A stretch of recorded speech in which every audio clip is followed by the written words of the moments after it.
2023-24 2-0 പ്രോജക്ടിന്റെ ഭാഗമായിട്ട് 7 കുളങ്ങൾക്ക് കയറ്റിലിട്ടിട്ടുണ്ട്. 2025 ഫെബ്രുവരി മാസം അതിന് അപ്രൂവൽ ചെയ്ത് തന്നിട്ടുണ്ട്. ഇന്ന് വരെ അതിന്റെ എസ്റ്റിമേറ്റ് എടുക്കാനോ നഗരസഭയുടെ ആദ്യത്തെ ഉൾപ്പെടുത്താനോ അതിന് ടിക്കറ്റ് കൊടുക്കാനോ നഗരസഭയ്ക്ക് കഴിഞ്ഞിട്ടില്ല. നഗരസഭയുടെ ഉദ്യോഗസ്ഥരുടെ കുഴപ്പമാണോ അത് കഴിഞ്ഞ ഭരണസമിതിയുടെ കുഴപ്പമാണോ എന്ന് വിശദീകരിക്കണം. എബിച്ചാട്ടൻ ഇരിക്കുന്ന സമയത്ത് 2023 എന്റെ അറിവ് ശരിയാണെങ്കിൽ എബിച്ചാട്ടൻ എന്നുള്ളത് ചെയർമാനാണ്. ആ എബിച്ചാട്ടൻ ചെയർമാന്റെ സമയത്താണ് കിട്ടിയ കൊടുക്കുന്ന കാര്യം ₹1 ഒരു കാര്യം ചെയ്യാനായിട്ട് ₹1 മുടക്കാനോ അല്ലെങ്കിൽ കാര്യം ചെയ്യാനായിട്ട് ബന്ധപ്പെട്ടിട്ട് എബിച്ചാട്ടൻ ഒന്നും ചെയ്തിട്ടില്ല. അതാണ് ഈ 3/7/2023 കൊല്ലം ഡ്രെയിനേജ് അറിയിക്കണം. അതുപോലെ കളമൂട്ടുകുളം 30/7/2023 അതും പ്രധാനപ്പെട്ട കുളം 30 ലക്ഷം രൂപയാണ്. ചാത്തക്കുളം 3/2/2024, കാളഞ്ചര കുളം 31/7/2023 30 ലക്ഷം. എല്ലാം കൂടി 1.5 കോടി രൂപ. 1.5 കോടി രൂപ ഇപ്പൊ ലാഭം. 1.5 കോടി രൂപ മനസ്സിലായ ലോട്ടറി പ്രതീക്ഷ കിട്ടുന്ന കാശല്ല കേട്ടോ. സെൻട്രൽ ഗവൺമെന്റ് അമൃത് പദ്ധതി വഴി നമുക്ക് ചാലക്കുടി മുനിസിപ്പാലിറ്റിയിലെ 7 കുളങ്ങൾ നവീകരിക്കാൻ തന്ന കാശാണ് കൊണ്ട് കാട്ടിയത്. എല്ലാവർക്കും നല്ല നമസ്കാരം. ചാലക്കുടി നഗരസഭാ കൗൺസിലിൽ ഇന്നലെ വളരെ പ്രധാനപ്പെട്ട ഗൗരവപൂർണ്ണമായ പൊതുജനങ്ങൾ അറിയേണ്ട ചില വിഷയങ്ങളുമായി ബന്ധപ്പെട്ട് വളരെ ഗൗരവപൂർണ്ണമായിട്ടുള്ളൊരു ചർച്ച നടന്നു. ആ ചർച്ചയ്ക്ക് തുടക്കം കുറിച്ചത് ചാലക്കുടി നഗരസഭ 1-ാം വാർഡ് കൗൺസിലർ ശ്രീ ജോജു വിജയാണ്. അദ്ദേഹം പറഞ്ഞു, 2023-24 കാലഘട്ടത്തിൽ കേന്ദ്ര ഗവൺമെൻറ്റിൻ്റെ അമൃതം പദ്ധതിയിൽ 2-0 ബന്ധപ്പെടുത്തി 1.5 കോടി രൂപ, അതായത് 7 കുളങ്ങൾ ചാലക്കുടി നഗരസഭയുടെ വിവിധ വാർഡുകളിലായിട്ട് 7 കുളങ്ങൾ പുനരുദ്ധാരണം നടത്തുന്നതുമായി ബന്ധപ്പെട്ട് കേന്ദ്ര ഗവൺമെൻറ്റിൻ്റെ അമൃതം 2-0 പദ്ധതിയുമായി ബന്ധപ്പെട്ട് 1.5 കോടി രൂപ ലാപ്സാക്കി കളഞ്ഞിരിക്കുന്നതിൻ്റെ പൂർണ്ണ ഉത്തരവാദിത്തം ആർക്കാണ്? ഉദ്യോഗസ്ഥർക്കോ അന്ന് ഭരിച്ച ഭരണാധികാരികൾക്കോ എന്ന വളരെ പ്രധാനപ്പെട്ട ഒരു ചോദ്യമാണ് ചാലക്കുടി നഗരസഭാ കൗൺസിലിൽ 1-ാം വാർഡ് കൗൺസിലർ ജോജു വിജയ് മുന്നോട്ട് വെച്ചത്. അതിനുശേഷം അതിൻ്റെ ചർച്ച ഏറ്റുപിടിച്ച പ്രതിപക്ഷ നേതാവ് ജിൽ ആന്റണി ഓരോ കുളത്തിനും ചെലവാക്കിയ തുകകൾ എണ്ണി പറഞ്ഞുകൊണ്ട് എബി ജോർജ് കാലഘട്ടത്തിൽ ഈ 1.5 കോടി രൂപ എന്തു ചെയ്തു ലാപ്സാക്കി കളഞ്ഞില്ലേ ഭരണസമിതി അംഗങ്ങളെ എന്ന് ചോദിച്ചുകൊണ്ടാണ് വീണ്ടും ഈ ചർച്ചയ്ക്ക് തുടക്കം കുറിക്കുന്നത്. ഇതുമായി ബന്ധപ്പെട്ട് വളരെ ഗൗരവപൂർണ്ണമായിട്ടുള്ള ചർച്ചയാണ് പിന്നീട് ചാലക്കുടി നഗരസഭാ കൗൺസിൽ നടന്നത്. എവിടെ പോയി 1.5 കോടി രൂപ? ഈ 1.5 കോടി രൂപ ലാപ്സാക്കി കളഞ്ഞതിൻ്റെ പൂർണ്ണ ഉത്തരവാദിത്തം ആർക്കാണ്? പ്രിയപ്പെട്ടവരെ, നമ്മുടെ ചാലക്കുടി നഗരസഭാ അതിർത്തിക്കുള്ളിൽ ചെലവഴിക്കേണ്ടതായിട്ടുള്ള, നമുക്കറിയാം പട്ടണങ്ങളിൽ പലപ്പോഴും ഈ കുടിവെള്ള സ്രോതസ്സായും അതുപോലെ തന്നെ ജലസംഭരണികളായി നിലകൊള്ളുന്ന ഈ കുളങ്ങൾ അത് കെട്ടി സംരക്ഷിക്കേണ്ടതും അത് പുനരുദ്ധാരണം ചെയ്യേണ്ടതുമൊക്കെ തീർച്ചയായിട്ടും കാലഘട്ടത്തിൻ്റെ ആവശ്യമാണ്. ഈ അമൃതം പദ്ധതി എന്ന് പറഞ്ഞാൽ അത് കുടിവെള്ള പൈപ്പ് ഇടുന്നതിന് വേണ്ടി മാത്രം ചെലവഴിക്കുന്ന ഒരു പദ്ധതിയല്ല, വിവിധങ്ങളായിട്ടുള്ള പദ്ധതികൾ അതിൽ ബന്ധപ്പെട്ട് പറയുന്നുണ്ട്. പക്ഷേ ചാലക്കുടി നഗരസഭയിൽ ഈ കുളങ്ങൾ സംരക്ഷിക്കുന്നതിന് വേണ്ടി പറഞ്ഞിട്ടുള്ള ചെലവാക്കേണ്ട തുക മനഃപൂർവ്വം യാതൊരു കാരണവുമില്ലാതെ ഈ തുക ലാപ്സാക്കി കളഞ്ഞിരിക്കുന്നു. ഇതുമായി ബന്ധപ്പെട്ട് പാർലമെന്ററി പാർട്ടി ലീഡർ, UDFന്റെ parliamentary party leader Shibu Alappan മറുപടിയായി പറഞ്ഞത് ഇതുപോലെ തന്നെ തൃശ്ശൂർ കോർപ്പറേഷനിലും സംഭവിച്ചിട്ടുണ്ട്. ചാലക്കുടി നഗരസഭയിൽ സംഭവിച്ച കാര്യത്തിന് അദ്ദേഹം മറുപടി പറഞ്ഞത് തൃശ്ശൂർ കോർപ്പറേഷനിൽ ഇതുപോലെ 30 കോടി രൂപ ലാപ്സാക്കി കളഞ്ഞിട്ടുണ്ട്, അതുകൊണ്ട് ഇപ്രാവശ്യം പോയി ഇനി നമുക്ക് 2-ാം സെക്ഷനിൽ വീണ്ടും ഈ തുക തിരിച്ചു കിട്ടാൻ വേണ്ടിയുള്ള അപേക്ഷ കൊടുക്കാം എന്നിങ്ങനെയുള്ള മറുപടികളാണ് അദ്ദേഹം പറഞ്ഞത്. എന്നാൽ സെക്രട്ടറിയുമായി ബന്ധപ്പെട്ട് പറഞ്ഞത് ഇനി യാതൊരുവിധ കത്തിടപാടുകളും നടത്താമെന്നുള്ളൂ, പക്ഷെ നിലവിൽ തീരുമാനിച്ചിരിക്കുന്ന ലാപ്സാക്കി കളഞ്ഞ ആ പഴയ കുളങ്ങൾക്കുള്ള പദ്ധതി വീണ്ടും അത് കൊടുത്ത് നമുക്ക് സാങ്ഷൻ ആവാൻ സാധിക്കില്ല, പുതിയ കുളങ്ങൾക്ക് വേണമെങ്കിൽ അപേക്ഷിക്കാം. ചാലക്കുടി നഗരസഭാ ചെയർപേഴ്സൺ ആലിസ് ഷിബു പറഞ്ഞത് വളരെ പ്രധാനപ്പെട്ട സംഭവമാണ്. ഞാൻ ചെയർപേഴ്സൺ ആയതിനു ശേഷം ഈ കുളങ്ങളുമായി ബന്ധപ്പെട്ട് ചില കുളങ്ങളുമായി ബന്ധപ്പെട്ട് ഈ വിഷയങ്ങൾ കൃത്യമായി അവതരിപ്പിച്ചിട്ടുണ്ട്, അതുമായി ബന്ധപ്പെട്ട് പുനരുദ്ധാരണ പ്രവർത്തനങ്ങൾക്ക് വേണ്ടിയുള്ള ഇടപെടലുകൾ നടത്തിയിട്ടുണ്ടെന്നാണ്. അതിൽ തന്നെ ഒരു ധ്വനിയുണ്ട്. മുൻ നഗരസഭാ ചെയർപേഴ്സൺമാർ നടത്തിയിട്ടുള്ള ചില കാര്യങ്ങളിൽ കൃത്യതയില്ലാതെയുള്ള സംഭവങ്ങൾ ഉണ്ടായിട്ടുണ്ട്. വത്സൻ ചമ്പക്കര ഈ വിഷയവുമായി ബന്ധപ്പെട്ട് പറഞ്ഞത് മറ്റൊരു പ്രധാനപ്പെട്ട സംഭവമാണ്. അദ്ദേഹം പറഞ്ഞു ഈ എഞ്ചിനീയറിംഗ് സെക്ഷനിൽ വളരെ അപാകതകളുണ്ട്. അതുമാത്രമല്ല, പൊതുജനങ്ങൾ അറിയണം ഇവിടെ TS കിട്ടിയതും അതായത് ഭരണാനുമതി കിട്ടിയതും സാങ്കേതികാനുമതി കിട്ടിയതിൻ്റെ എല്ലാം വലിയ ബോർഡ് കൃത്യമായി തന്നെ ജനങ്ങൾ കാണും വിധം ചാലക്കുടി നഗരസഭയിൽ പ്രദർശിപ്പിക്കണം.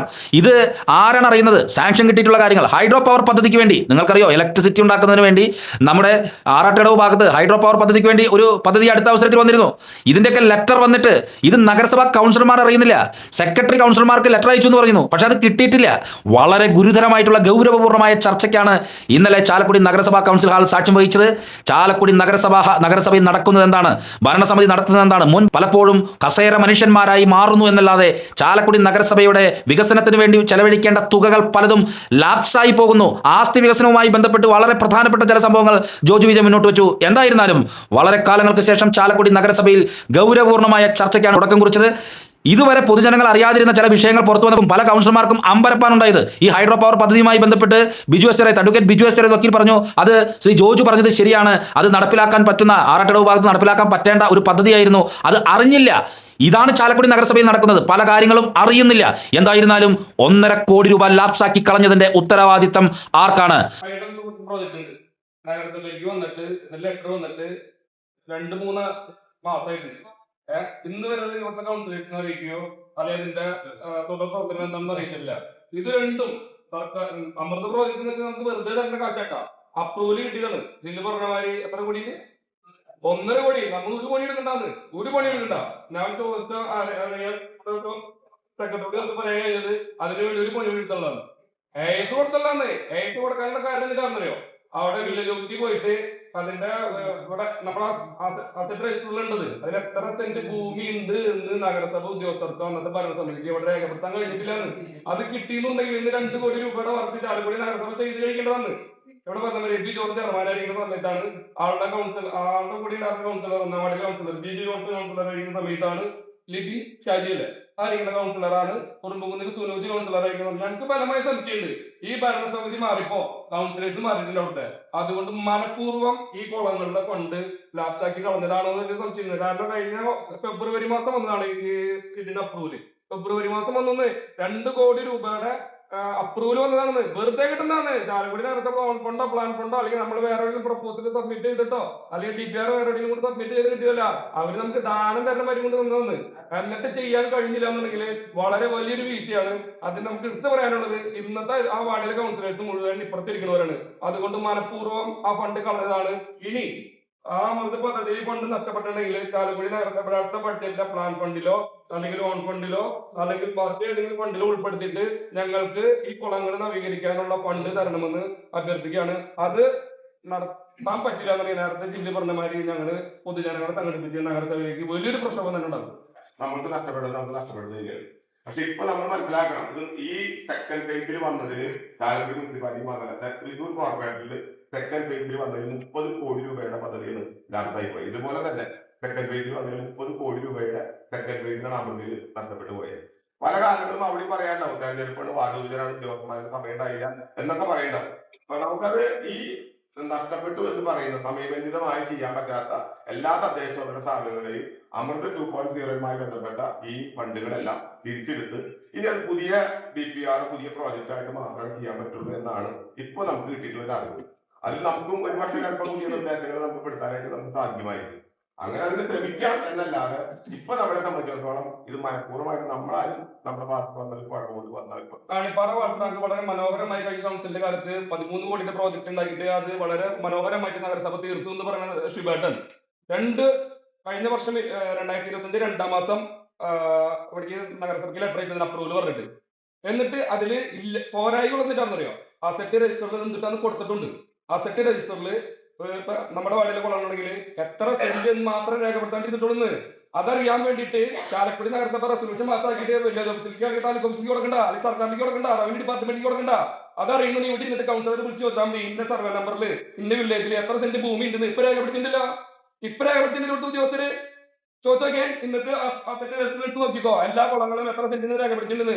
ഇത് നമ്മൾ ഇവിടെ വന്ന് ഞങ്ങളോട് അറിയിച്ചാൽ മതി. വന്നപ്പോ കൗൺസിലേഴ്സിനോട് അറിയിച്ചാൽ മതി. ഈ ഭാഗത്തിരിക്കുന്ന കൗൺസിലേഴ്സിനോട് അല്ലെങ്കിൽ ആ ഭാഗത്തിരിക്കുന്ന കൗൺസിലേഴ്സിനോട് വലിയ ചെയർമാന്മാരും വലിയ സ്റ്റാൻഡിംഗ് കമ്മിറ്റി ചെയർമാന്മാരുടെ അതിന്റെ വലിയ വശം അവർക്ക് എന്ത് ചെയ്യാൻ പറ്റേണ്ടിരുന്നേ. ഞാൻ ചോദിക്കുന്നത് ഇന്ന് അസറ്റ് രജിസ്റ്ററിൽ ഒരു കോളം എത്ര സെന്റിന് വ്യക്തമായിട്ട് രേഖപ്പെടുത്തിയിട്ടുണ്ട് AE MA എന്തുകൊണ്ട് കഴിഞ്ഞ പ്രാവശ്യം പറ്റിയില്ല? അതായിരുന്നു ഇവിടുത്തെ വലിയ പോരായിക. ആ ഒരു എത്ര സെന്റ് ഇവിടെ രേഖപ്പെടുത്താനായിട്ട് സെക്രട്ടറിക്കോ അല്ലെങ്കിൽ അന്നത്തെ ചെയർമാനായിരുന്നോ അല്ലെങ്കിൽ സ്റ്റാൻഡിംഗ് കമ്മിറ്റി ചെയർമാനായിരുന്നോ അല്ലെങ്കിൽ ഇവിടുത്തെ മറ്റു ഉദ്യോഗസ്ഥർക്ക് എന്താ കഴിയേണ്ടിരുന്ന വളരെ പോരായിരുന്നത്. ഇന്ന് രേഖപ്പെടുത്തിയിട്ടുണ്ട്. ഇന്ന് എങ്ങനെ റെസ്പോൺസിബിലിറ്റി സെക്രട്ടറിയോട് എന്താ വിശദീകരണം ചോദിച്ചിട്ട് പറയാണ്ടിരുന്നത്? അല്ല നിൽക്ക് ഞാൻ പറയട്ടെ, എന്തുകൊണ്ട് അന്ന് സെക്രട്ടറിക്ക് പറ്റിയില്ല, അല്ലെങ്കിൽ താഴെ ഉദ്യോഗസ്ഥർക്ക് പറ്റിയുള്ള, അല്ലെങ്കിൽ ഇവിടെ കൗൺസിലേഴ്സിന് പറ്റിയുള്ള? ഞങ്ങൾ ചോദിച്ചിട്ടില്ലോ, അത് റെസൊല്യൂഷൻ ചോദിച്ചിട്ടോ അല്ലെങ്കിൽ ചെയർമാനെ കൊണ്ട് വിളിപ്പിച്ചിട്ടല്ലെന്ന്. മനഃപൂർവ്വം അത് അന്വേഷിക്കാണ്ട് നിസ്സാരമണി ഉണ്ടാവുന്നത് അസറ്റ് രജിസ്റ്ററിൽ എന്റെ വാർഡിലെ 53 സെന്റ് ഉണ്ടെന്ന് പറയിക്കാൻ അവിടുത്തെ വില്ലേജ് ഓഫീസറോട് ഞാൻ പറഞ്ഞിട്ട് വന്ന് രേഖപ്പെടുത്തിയുള്ളത്, അല്ലാണ്ട് അവിടുന്ന് ഇവിടെ രേഖപ്പെടുത്തി തന്നിട്ടാണോ ഇവിടെ രേഖപ്പെടുത്തിയാണ്? അല്ലല്ലോ.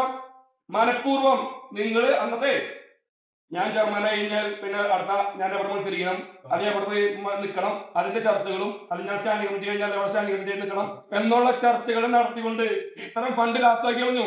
വെറുതെ വെട്ടി കൊണ്ടാണ്. ഈ ഒരു കുളത്തിന്റെ പേര് 7 കുളം ഉണ്ടെങ്കിൽ ഈ മലക്കുളം ഏറ്റവും അനിവാര്യമായ ഒരു കുളമാണ്.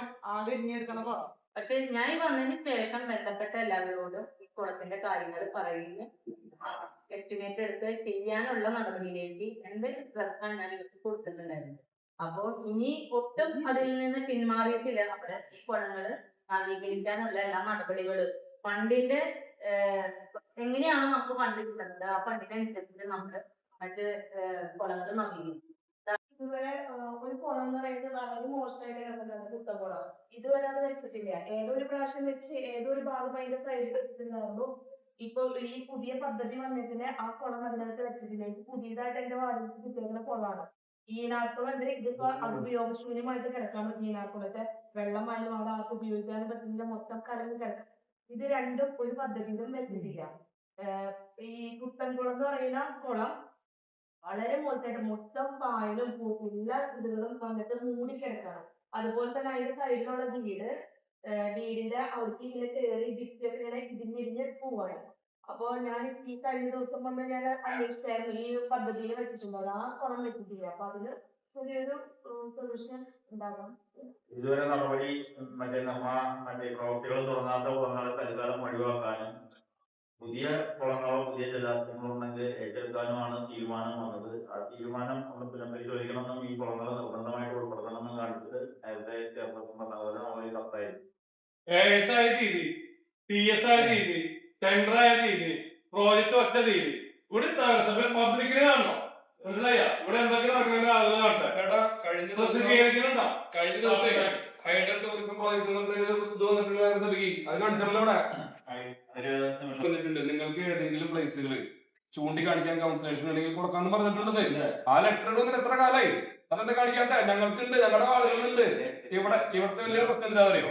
ഇവിടെ പ്രോജക്റ്റുകൾ എന്തെങ്കിലും വന്നിട്ടുണ്ടെങ്കിൽ കൂടുതൽ പണിയെടുക്കാൻ ഉദ്യോഗസ്ഥർ തയ്യാറാണെന്ന് അല്ലാന്നുണ്ടെങ്കിൽ അവര് ഹൈഡ് ചെയ്ത് വെക്കും, മറിച്ച് ചെയ്ത് വെക്കും.